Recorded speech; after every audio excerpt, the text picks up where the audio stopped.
details of that meeting. What are the key takeaways from the meeting? And let's even understand the background. Let's give a background, a historical background chronologically to how all of this started.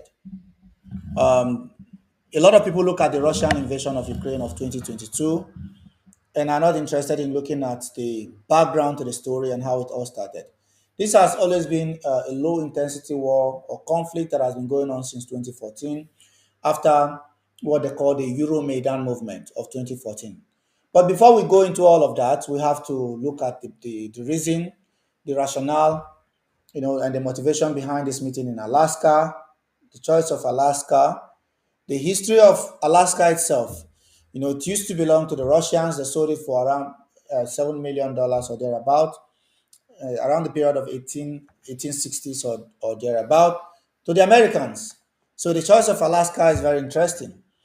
And the fact that the US President Donald Trump and Vladimir Putin have decided to meet on US territory, on US soil, in order to thrash out the modalities or the way forward to bringing an end to this conflict between Russia and Ukraine.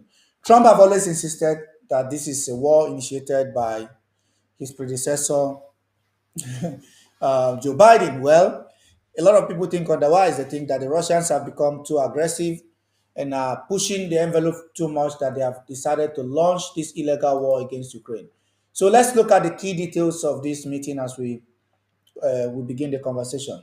Now, in a high-profile summit on American soil, the US President Donald Trump and the Russian President Vladimir Putin met yesterday, which is on the 15th of August 2025, um, in a joint base, ML Richardson in Anchorage, Alaska. Now, the goal, a potential peace deal to end the war in Ukraine, and the result of this, no agreement. No agreement was reached during the course of this meeting.